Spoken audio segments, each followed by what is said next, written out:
Hello, everyone. My name is Peter, and I will be moderating tonight's telephone town hall.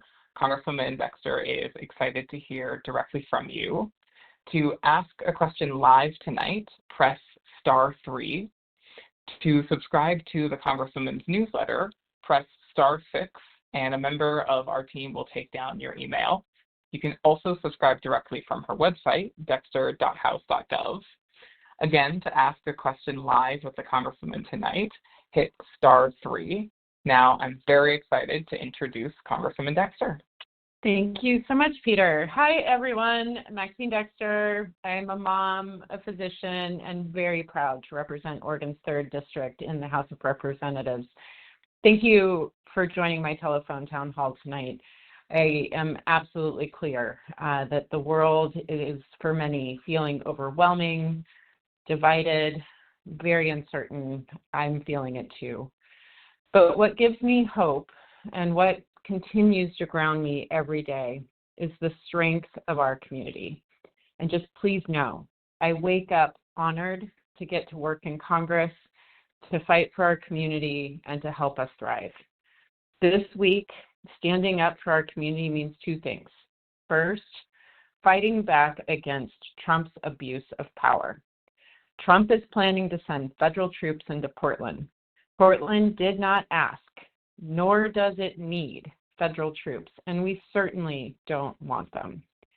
Trump is telling a story of Portland that is not true. The Portland I love, the city where I raised my children, is peaceful. It is powerful. It is unwavering in our commitment to protecting our neighbors. And Trump is sending troops to Portland to divide and distract from his inability to deliver for the working people in this country. He wants division. He wants chaos. And Portland is not, and I believe will not, take the bait. I strongly support Attorney General Dan Rayfield's lawsuit to block the deployment of troops into Portland, which will have a decision as early as Friday. And in the meantime, I urge everyone on this call to remain peaceful, calm, and united. Our strength is in staying together in our unwavering commitment to protect our neighbors, to connect with them, to build community at this time where they are trying to divide it. We can't let Trump throw our community into chaos. And I'm here to answer your questions tonight about what that looks like. The second thing I'm focused on this week is for our leaders and communities to hold the line in government funding negotiations. At midnight, just over 3 hours from now, here on the East Coast, the government will shut down unless the Republicans act. Republicans are in charge of the House, the Senate, and the White House. And Democrats are in D.C., ready and willing to vote on a funding bill that protects health care, lowers costs for our families, and blocks Trump's illegal power grabs. Yet meanwhile, House Republicans aren't even in D.C. to do their jobs. Many of them are reported to be on vacation. Their abdication of power and responsibility in this moment is driving our communities to a shutdown. And I am holding the line for our working families. I am fighting for a government funding package that protects healthcare, lowers costs, and secures ironclad agreements to stop Trump's power abuses. And if there is a shutdown, which looks incredibly likely due to their abdication of power, I have prepared resources with my team to make sure that you can plan and understand how it may impact you and your family. And you can find those on our website, dexter.house.gov. And this is what I mean when I say community is powerful. Even in the face of dysfunction and abuse of power, we are standing together, protecting one another, and demanding more for each and every person in our community. And that's what my office is here to do. Thank you so much for being here. I'm looking forward to your questions and this conversation tonight. To ask me something live, press *3. If you're not already subscribed to my newsletter, press *6, and a member of my team will take down your email. And that's really important during a shutdown because we can only send email newsletters to people who have opted in. And you can also press *0 to receive a full Spanish translation of this event. All right, let's get started. Press *3 to ask a question. Thank you so much, Congresswoman. Now, before we get underway, I want to introduce a member of Congresswoman Dexter's amazing casework team, Jeff. Our caseworkers are bilingual, and we offer translated materials if you are having trouble with a federal agency, including immigration-related matters, or during a government shutdown. Our office is here to help. Para escuchar en español, presione *0 o visite dexter.house.gov/en vivo. Gracias por estar aquí esta noche. Esperamos responder a sus preguntas. Thank you so much, Jeff. Now on to our first question. We have Scott from Happy Valley. Scott, you are live with the Congresswoman. Yes, I wanted to ask a question about the speech today that Trump gave to the military. Specifically, he stated that we are under invasion from within, and the cities are a military training operation. Yeah, thank you, John. Scott. Sorry. That is so egregious. Number one, he is absolutely going against the Constitution when he is using U.S. military forces against our own citizens. There is no invasion. There is no rebellion. There is no lack of ability for our federal officers or our federal laws to be enforced. And so him saying that it's, a nightmare and that it looks like World War II in Portland, like whatever he is watching or being shown is not consistent with reality in Portland. We have challenges, as every big city does, but sending troops is not going to help us. And him saying this to a room full of our top military leaders across the world, I think is going to be offensive to them, is certainly going to be an alert that he is, putting the Constitution at risk. And I hope and sincerely believe that it will backfire, that our military personnel take their jobs very seriously and that they are not inclined to follow, the whims of this president over their oath to protect and serve the Constitution. Thank you so much, Congresswoman. Now, before our next question, for those just joining us, I want to pivot to our fantastic bilingual caseworker, Jeff, to highlight the translated line we have available. Para escuchar en español, presione *0 o visite dexter.house.gov/en vivo. Gracias por estar aquí esta noche. Esperamos responder a sus preguntas. Thank you so much, Jeff. Now we will head to our next question. It will be from Eileen from Damascus. Eileen, you are live with the Congresswoman. Okay, thank you. Hello, Congresswoman. Hello. Hi. I have the same question that my friend from Happy Valley has. I was horrified by the meeting that took place with our top military, with Hegseth and Trump speaking with them in such a disrespectful way, and seemingly with a clear intention of taking over the military and turning it into something it's not ever supposed to be. So I know that this is against the Constitution, but that hasn't stopped him in other ways so far. So is there some kind of plan that you can talk about, something that will change the direction? My sense was just kind of horror at what he was Yeah. saying, although I was not surprised. I almost expected something worse. So I'm really Yeah. No, and Eileen, you are with such incredibly strong company. People across our state, certainly people across our country. I just want folks to know that on the Capitol steps today, when we convened as a caucus with our leader, everyone is asking, how is Portland doing? You know, we are inspired by the trolling and the videos that people are sharing of, you know, war-torn Portland. So people are watching how we are responding. So first, public pressure is absolutely important in this moment. Protesting, peacefully gathering and showing resolute unity against this authoritarian power grab is absolutely part of the, you know, actions that people can take if it resonates for them.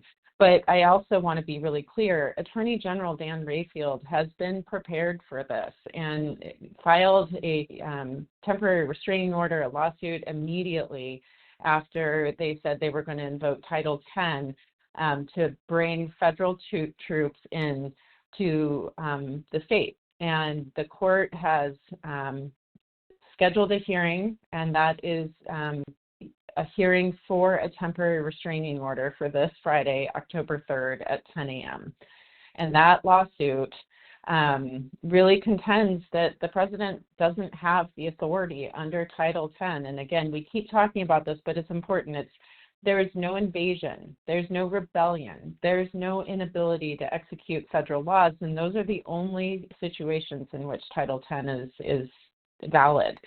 So he's violating the Posse Comitatus Act, which clearly prohibits the military from engaging in civilian law enforcement. These are military troops. These are not police officers. They are not trained to enforce the law, nor do they probably want to be used to enforce the law. So the litigation is active. It is absolutely rapidly progressing. The legislation, I believe our state officials have been, you know, preparing for this. There certainly were bills that were put forward in the short session. There's no session actively that is in place, but legislation at the state level could potentially be an option if it was an emergency sort of situation. I don't know that that's at all a plan, but legislative action at the state level as well as at the city level might have some impact here.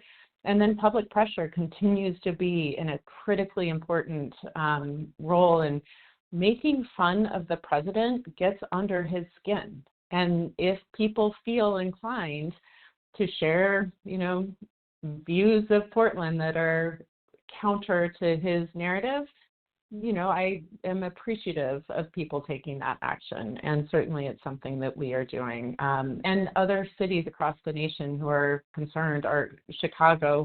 My colleagues from Chicago and I were talking about this. They're watching, they're noticing. So please continue to stay engaged. And the most important thing is just build that strength and unity at the community level. Checking in with our neighbors who are scared to take their kids to school in case ICE is in the neighborhood. Checking in with our veterans who are horrified, and some are literally having deep reactions to the thought of troops being sent into their own city. Like, just really connecting with each other is also an action. It may not feel meaningful, but it's deeply meaningful on an interpersonal level, and I think that that's what we need to really lean into at this moment. Wonderful. Thank you so much, Congresswoman. Now up next we have Rachel, and Rachel, you are live with the Congresswoman. Oh, hi.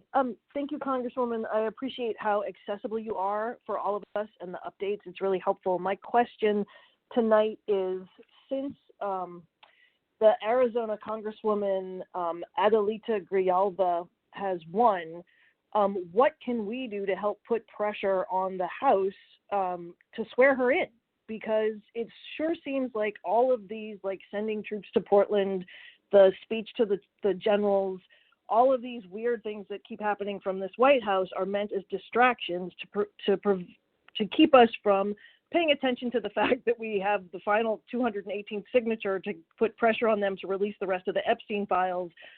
So what can we do? Because it's really frustrating, because it sure seems like whatever the heck's in them is pretty bad when the White House is going to such great lengths.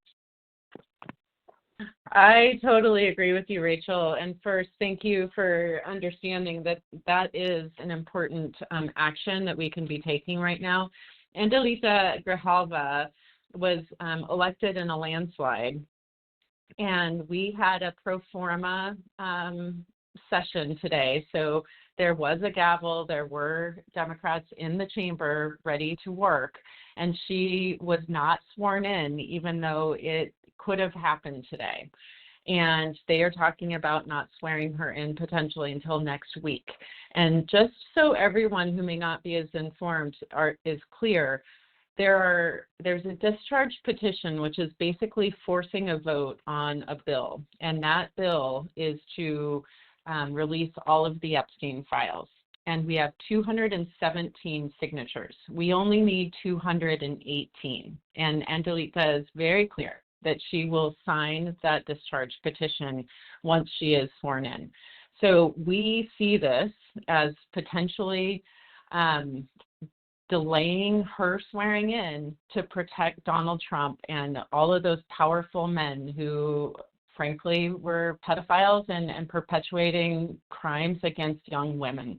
So without question, we need to be calling this out, being irate, angry, frustrated. Like it cannot be lost in all of the chaos that he's creating, that he may very well be one of the people named, but certainly the people of privilege and the majority are protecting, criminals, and that we need to bring the truth to light. Thank you so much, Congresswoman. Now, up next, our next question is from Thorne from Portland. Thorne, you are live with the Congresswoman. Hello. Hi. There's so much that is going on, and I wanted to ask about more of a global issue. As you know, the Sumud flotilla carrying humanitarian aid to Gaza is getting very close. There are 2 Oregonians on board, and they're getting very close to the area where in the past Israel has attacked and boarded and arrested people in waters. So I was just wondering if you have any comment on that, what you can do to help to protect the flotilla and their humanitarian mission, and more generally, what you can do to bring about a ceasefire and an end to the genocide. All right. Well, thank you for bringing this up, as it is an incredibly important issue, and I very much commend the brave mission of the Global Sumud Flotilla. And every effort, we need massive focus on this to get life-saving aid into Gaza. I'm disturbed by reports that the flotilla has faced attacks repeatedly by drones and other hostile actions. Constituents of mine are aboard this ship or in this flotilla, and under international humanitarian law and international human rights law, they warrant protection. So what I've done so far is my team has been in close contact with our constituents' family, and we helped send a letter that was led by Representative Rashida Tlaib, urging the U.S. to act to ensure the Gaza aid, to ensure that they are aided in safe passage and that the safety of U.S. citizens on board are protected. I've also worked, as I said, with my team to contact the U.S. Department of State to do everything we can to make sure they are aware of the situation and to help encourage them to take action to protect the safety of our constituents aboard the flotilla or in the flotilla. So, I am so grateful for their courage, for their action, we are doing everything that we can from here, and we are watching closely. Cool. Thank you so much, Congresswoman. Now, up next, we will go to Dan from Portland. Dan, you are live with the Congresswoman. What can we do to help protect our immigrant neighbors? No, thank you. And I know that it feels like maybe not enough focus is on this, and let me just be very clear. Our team has been deeply committed to doing everything we can to connect those people in our district who have been directly targeted. The first thing I would say is if there is somebody in our community who's being targeted or who has been detained, one thing that anyone can do is quickly alert our team. As a member of Congress, I am given the obligation of oversight, and by federal law am entitled to enter any ICE facility, CBP facility. So I've been able to advocate for community members with the help of my team, and they've been extraordinary with the ACLU and NILC and PERC and others. So number one, if somebody is in direct detention or threat of being detained, let us know. The next thing is that we want our community to not just lean into that, but to be very clear about what the rights are for themselves and for others. So going to those trainings, knowing your rights, having your Know Your Rights reference card on you, I think is something that each and every one of us can do. You never know when you're going to be put in a situation. And then to very carefully and, from a respectful distance, record any activities. There is no law preventing recording, and that clearly is something that people are threatened by when they're enacting some of this action. So, and requesting officer numbers, IDs, those things is all within people's rights. And then I think we've seen it in North Portland after Rafael Arreola Caballero was detained brutally. Our team worked to confirm his whereabouts, to ensure that we tried to ensure he received medical care and access to his lawyer. Unfortunately, even after we were at the Portland ICE facility, the morning that they deported him, hours before they deported him, asking for them to complete medical evaluation and to delay deportation, he was deported. But we were able to advocate, and if we had been given a little more notice, we may have been more successful making sure that he had his access to due process.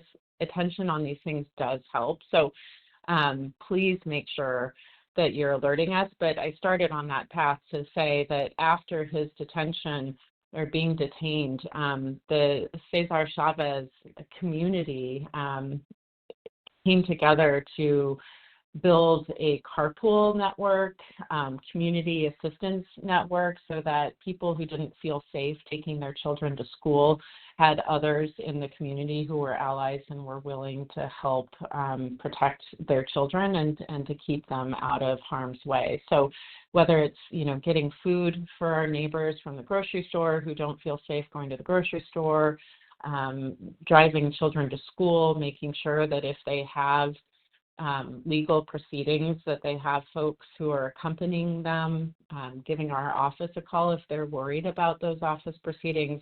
There's a lot that people in our community can and are doing. Legal observers at the federal court. These are all different ways that people can get involved. So PERC and the Oregon for All Coalition are really important points of contact here. And I encourage everyone to have PERC's phone number on them. And actually, we need to share that. I usually have it right on me, and I don't have it right here. But we will share that before the end of this call tonight. I would encourage everyone to have a Know Your Rights card with PERC, their number for any activity. They want to be alerted as well. Wonderful. Thank you so much, Congresswoman. Now, up next, we will go to an online question from Sandra.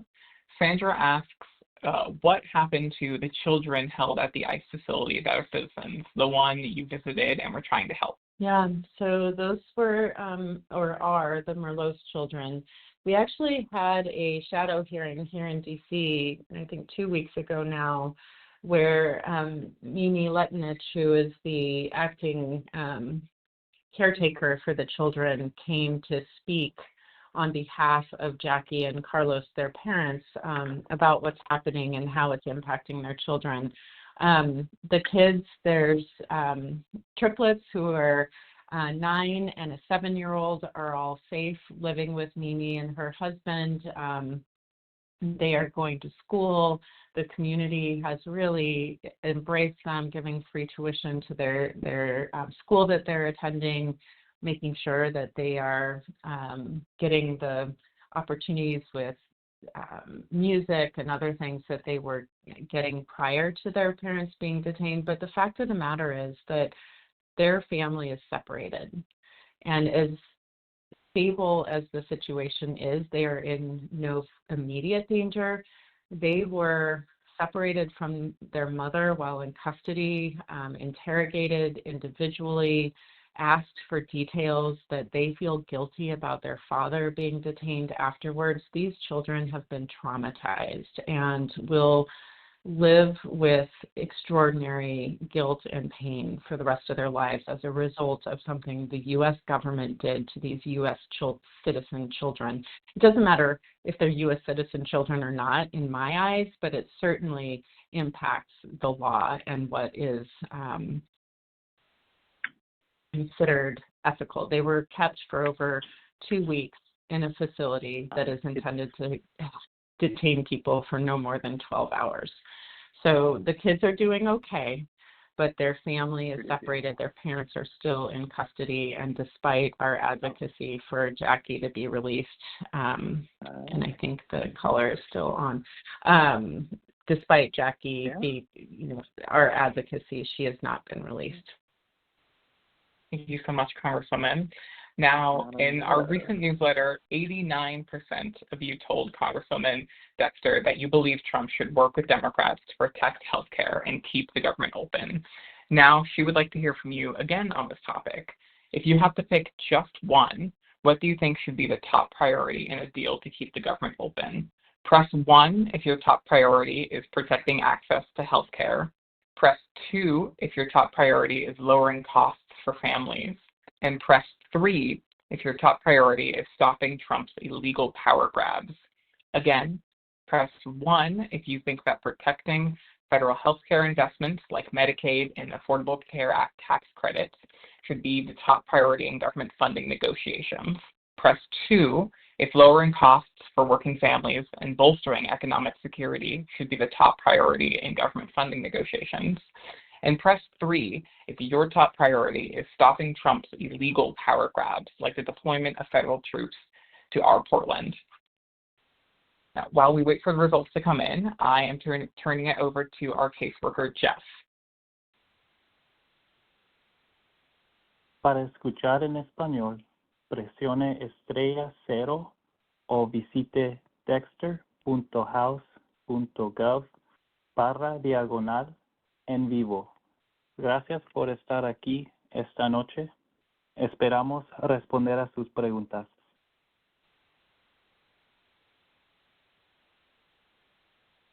All right. So we're still seeing some folks answering questions, but overwhelmingly, with 78% of people answering so far, number 3, option 3, stopping Donald Trump's illegal power grab is the top issue, with number 2 being healthcare, and third, lowering costs for families. And honestly, it's not a surprise that Trump's authoritarian power grab is the top issue this evening. It's certainly what my team is hearing about nonstop from constituents when I was out just yesterday with community and at different events, it was very much what people are thinking about. But from the fear expressed by our immigrant members of our community to families losing sleep, literally, as military helicopters are rattling over our neighborhoods, Oregonians are, feeling the real world consequences of this unlawful authoritarian overreach. And I just want to be clear that I stand in lockstep with our congressional delegation. Just talked again with Senator Merkley and Congresswoman Hoyle, Salinas, and Bonamici all today about this. Governor Kotek has been very clear. Attorney General Rayfield is obviously fighting, and Mayor Wilson has really been out front, supported by, I think, over 17 other local mayors. So we are working together to peacefully but forcefully repel this latest abuse of power. Portland won't be bullied into betraying our values, and I just want to assert that you all standing up, you sharing your perspective, is helping show how forcefully a community can respond, and hopefully will be a disincentive for other cities having to go through this. He literally stood in front of the leaders of our military saying, Portland is one city that we are going to be fighting an enemy from within, and that is antithetical to American values. Thank you so much, Congresswoman. Up next, we have Robin from Portland. Robin, you are live with the Congresswoman. Thank you. First, I want to just express really sincere gratitude for your allyship with your transgender constituents. And my question is, as I'm sure you're aware, the House bill to restore the government includes a number of prohibitions of federal money being spent for transgender health care, which would be devastating to a lot of trans people. Can you tell me what can you do, and also what can we do to help make sure that congressional Democrats don't sacrifice us in the compromise process to get the government going again? Yeah, I think, Robin, thank you for your kind words and support, but it's a really important question. And we know that as these negotiations go through, that reproductive rights and gender-affirming care are clearly political ideologies in the Republicans' mind that is just health care, life-saving care, preventative care for many of us. And so that conflict is continuing, and it is to all of our detriment. So I am going to continue to stand firm. Our coalition of lawmakers who are dedicated to keeping politicians out of exam rooms and protecting people's full access to health care is strong, but it is really important, for our community to raise this issue. I certainly think that abortion rights, gender-affirming care, reproductive health care, for God's sake, Donald Trump is calling birth control pills and IUDs abortion, which we all know is just trash. We have to speak out against this. And so your letters to me, your posts online, your letters to other leaders, especially, family, friends, and other communities who are not represented by folks who are allies, it's important for them to hear. And rather than make it, about trans rights or abortion, I just believe people should be able to make healthcare decisions that reflect their needs and their values in an exam room with a physician. And politicians should have absolutely no leverage or influence on that. And that should be something that we all can agree on. The fact that we can't is extraordinarily concerning to me, but I will continue to speak out. I am not shying away from standing up for our trans community members, our trans kids, access to health care. And we are going to go through a rough patch here where I think it is politicized. It is going to continue to be an issue, and we cannot lose our focus and our commitment to standing up together. I'm really grateful for you bringing it up. Thank you, Congresswoman. And I believe recently you spoke on the House floor regarding LGBTQ plus issues. I did. There is a really remarkable video that folks can watch that just shows, how provoked Republicans are simply by a very small pride flag, and me showing it on the House floor and standing up against their ideology, saying that only the American flag can be shown or displayed in the Department of Defense. And it is a bill, an amendment they bring up every year. I proudly took a pride flag on the floor and knew the rule was that I could bring it. I just couldn't wave it.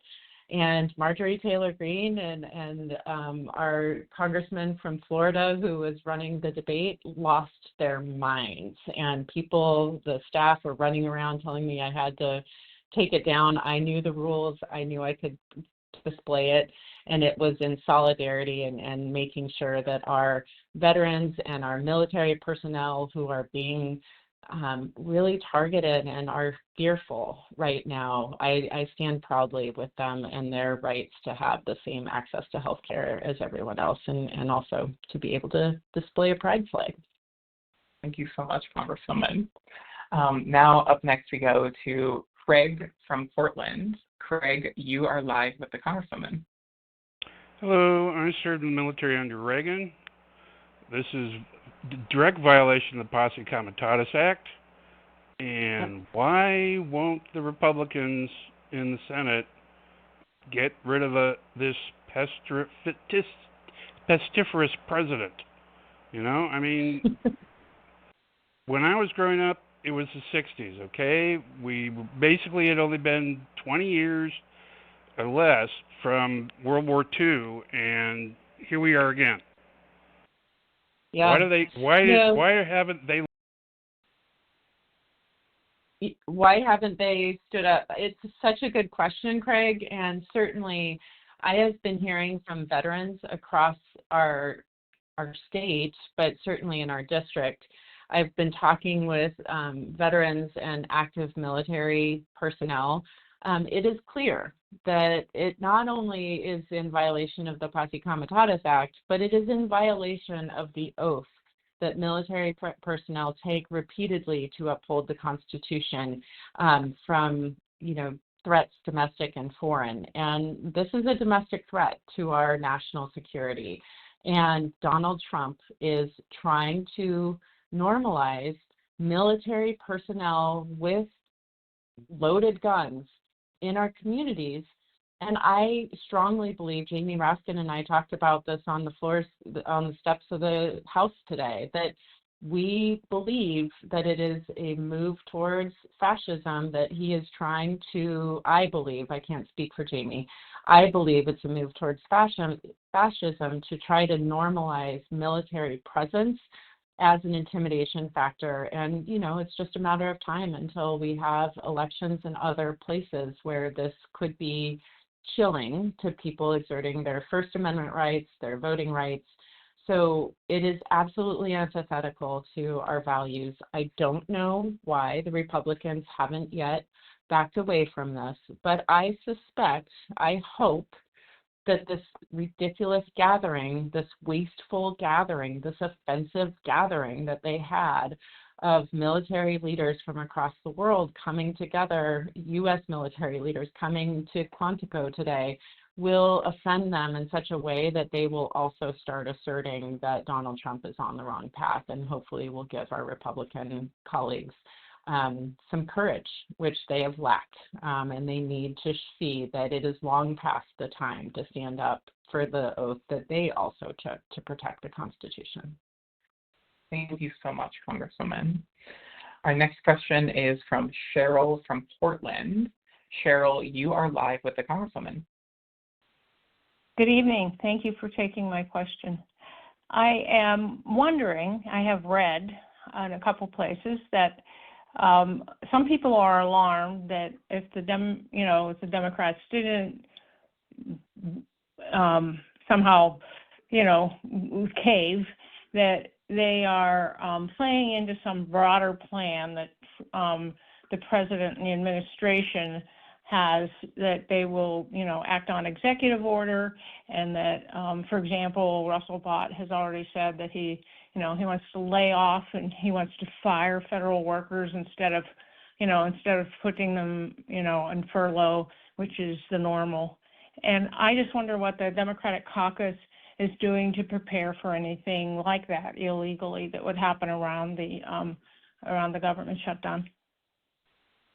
Yeah, no, thank you so much, Cheryl, for asking, a really important question. The first thing I'll say is they have already laid off tens of thousands of federal workers illegally without, the process that federal employees are required to have.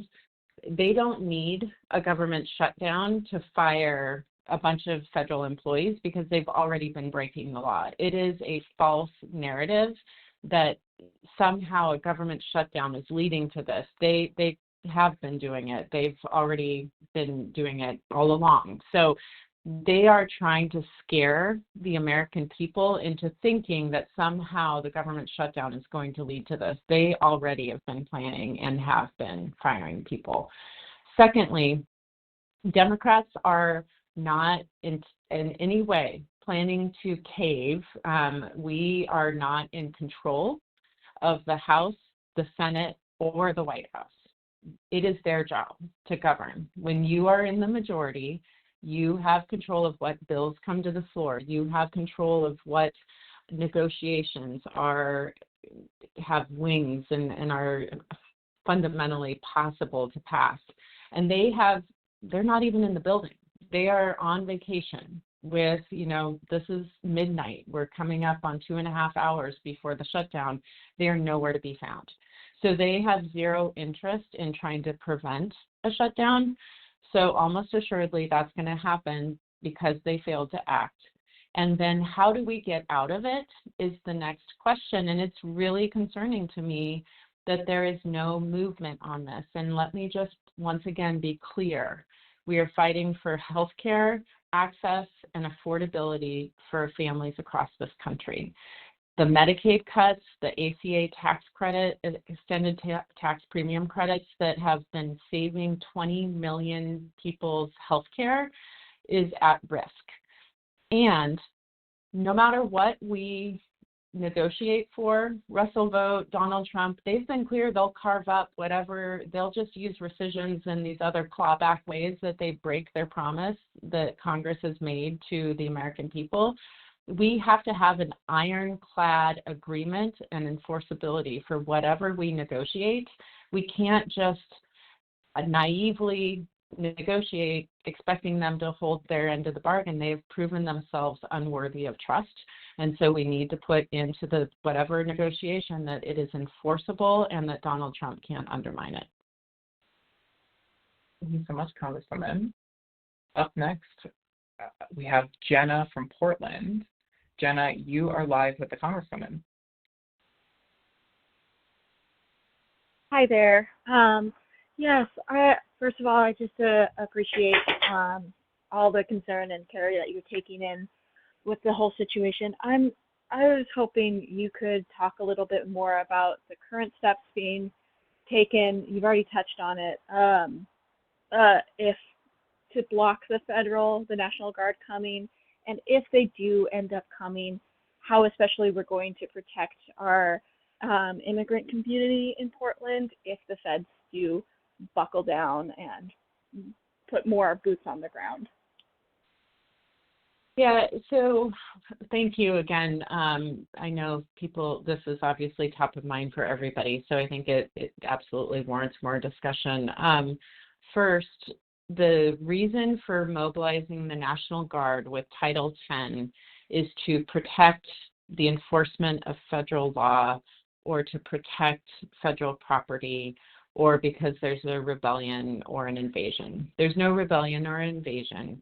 So the only reason that they will have for being deployed is to enforce federal law. So it is possible that the National Guard could be used for immigration enforcement, but that is not what they are trained for. It is certainly not, what I believe is in the plan based on what Donald Trump is saying. I certainly don't speak for Donald Trump, but he's talking about the fires, quote unquote, in the war-ravaged city. I think they're looking differently at what these troops are going to be used for. In Chicago, for instance, there has been enormous increase in ICE presence, but there hasn't been National Guard troop presence yet. So I don't necessarily think that it's clear how they're going to be used, but I'm more concerned about them being at the federal buildings and, facing off with protesters than other things. I don't know that to be certain, but that certainly is the way it's being portrayed by Donald Trump at this point. So how do we protect from it? Be very careful, be very clear about how you peacefully protest. Not ever having your hands out in front of you when going face-to-face with a federal agent or a National Guard's troop person. Don't move. If they tell you to step back, sit down, don't move, because if you just trip over someone behind you and fall into them, they can potentially arrest. Like, there are very clear ways that people can protect themselves from escalating. Sitting on your hands, refusing to engage, peacefully saying whatever it is that you want to say, those are absolute protections. And Representative Jayapal has been training people, knowing your rights. Here is the perk line that I would love for people to use. If you see immigration enforcement agents or federal agents, especially if they're engaging with our immigrant neighbors, we want you to call the Portland Immigrant Rights Coalition, that's PERC, at 1-888-622-1510. And they can provide advice and verification in real time. One person can have PERC on the line while someone else is recording. We need to all stand up and really protect our neighbors. If you have an encounter with an ICE or CBP agent, I don't know if that would include National Guard, but it could philosophically. You have the right to remain silent, and do not sign anything without consulting an attorney. Don't grant permission for anyone to enter your home without a signed warrant with your name and a judge's name on it. You can ask if you're free to go. All of these things are on reference cards that each and every one of us should be carrying with us. And again, helping our neighbors who are feeling threatened or at risk right now in any way that we can is also how we can all be prepared. But the governor has not asked for the National Guard. For the National Guard to be deployed, the governor, unless it's with Title 10, has to ask for it. She has not. The mayor and every county, as well as the state, is a protected space for our immigrants. We are a sanctuary state, county, and city.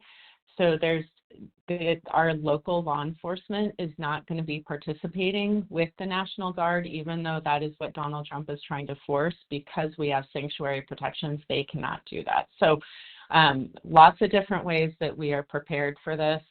If you are, a shopkeeper or a rental car business, you can choose who you help serve. And we don't need to, sell to or support agents and others who are, in our town doing things we don't agree with. Using your power in every way that you can is up to you as individuals, and I certainly encourage people to think about what that looks like for them right now. Wonderful. Thank you so much, Congresswoman. Now, for our last question, we'll go to John from Portland. John, you are live with the Congresswoman. Hello, thank you for talking to us. For us that are, tired of Trump's ongoing request to help Oregon and his nonstop, I guess, as some call it, attacks on Oregon, my Native American daughter, age 7, and my home has been abused by this, and I'm wondering, like you had just said before, how to help get action. Can't we raise our hand and say, we need federal help because nobody else wants it in Oregon? Yeah, thank you, John. And it's absolutely not the case that nobody wants federal help in Oregon. The governor, the mayor, we have all spoken to this. We need housing. We need addiction treatment. We need shelters. We need roads. You know, Rip Larson and I did a video today about we need transportation, not troops. There is no question that Oregon needs federal help. And so please don't take my rejection of National Guard troops as suggesting that we don't need federal aid. I'm here in Congress because we need the support of our federal government in Oregon. We need those resources. And rejecting troops on a premise that there is mass unrest in a war zone in Portland is where we are all aligned as leaders in our community. We do not accept that narrative, and the local police has also been very clear that they are capable and able and are handling all unrest and unlawful activities right now. Are they able to answer to every call? No. But for federal law being enforced, they are doing their jobs, and they are doing it well. So, yes, your families across our community desperately need federal help, and that's why we actually are holding the line, protecting from this big, ugly betrayal bill that's been passed, trying to get those Medicaid cuts reversed, trying to get the ACA enhanced tax premium benefits renewed, trying to make sure that SNAP benefits are elevated. That's not in this negotiation, but it's something I'm deeply concerned about. We're taking food out of the mouths of children to give tax breaks to billionaires. That is absolutely antithetical, and that is what I'm standing against. Thank you so much, Congresswoman. Now, before we wrap up, we have another poll question. At every telephone town hall, Congresswoman Dexter asks, what's the number one issue you want her to focus on in Washington, D.C.? We know, as we've heard earlier this evening, there's so much going on, but if you have to pick one issue, what is the main issue that matters the most to you? You can respond right now using the keypad on your phone. Press 1 for healthcare, 2 for the economy, 3 for immigration, 4 for protecting democracy, 5 for housing, and 6 for something else. Again, if you have to choose just one, what's the issue that matters most to you? Press the number that best fits your priority. 1 for healthcare, 2 for the economy, 3 for immigration, 4 for protecting democracy, 5 for housing, and 6 for something else. And while we wait for responses to come in, a quick reminder, if you ever need help with a federal agency, please call our office at 503-231-2300. Our caseworkers are bilingual and fabulous, and we can provide translated materials to make sure you get the assistance you need. And I'll just share that Portland Immigrant Rights Coalition number again, too, while you've got your pens and paper out. It's 1-888-622-1510. Again, 1-888-622-1510. And that is if you're seeing immigrant agent activity. So now I'm going to, this is a question that we have asked at every telephone town hall. I expect unless something extraordinary happens, we will continue to ask it at each one. And just looking over, the answer continues to be the same at almost the same level. It's protecting democracy. Oregonians are deeply concerned about the state of our democracy. 83% of people answered number 4, protecting our democracy, is their top priority.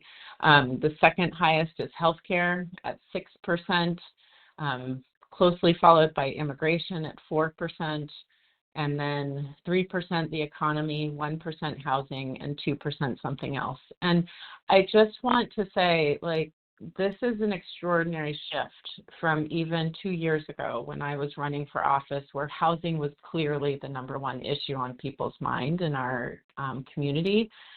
We are witnessing in plain sight the denial of constitutionally guaranteed due process, the disregard for court orders, the loss of rule of law that is undermining our businesses and investment in our country, and the deference that is being shown by too many of my colleagues on the Republican side, driven, we think, by fear of retribution, not by principle or their oath to protect their constituents in the Constitution. So we are now going to see it potentially even more starkly with the threat of federal troops coming into our beloved Portland. But let me be clear, I am not, you are not, we are not staying silent. We're standing together, we're speaking up, and we're demanding better. We cannot just fight for what the status quo was before this. People were hurting, people were struggling. That is why Donald Trump, I think, won, because he connected with people who were hurting and feeling fearful for their future. We have to fight for the future that we all deserve, not what we had already that was not enough. We have to, and I am daring you to imagine a country that lives up to its promise, an American dream that each and every person can achieve, a country worthy of our children and their children's children. And we need to have clean air and water. People need housing and health care and basic human rights to be taken for granted, that they will be maintained. Our immigrant neighbors deserve safe pathways, not just to being able to work, but to live peacefully in our communities and to build a future for themselves. And that's the future I'm fighting for. I know it's a future that many of you are committed to helping me fight for, and I'm deeply grateful to be doing this work with you and for you. And these are tough times, but please know that we are all in this together, and we will stand firm in our united vision and values, and we will achieve a future that we all deserve. It's going to be rough for a bit, but we can do this. If you haven't already, please go to dexter.house.gov to sign up for our newsletter. Again, if the government shuts down in just over 2 hours, that may be the only way that I can communicate with folks, other than Instagram, Facebook, X, Blue Sky, and YouTube. Social media, we'll still be running that. Let's stay connected, keep building something better together, and take care of yourselves and each other.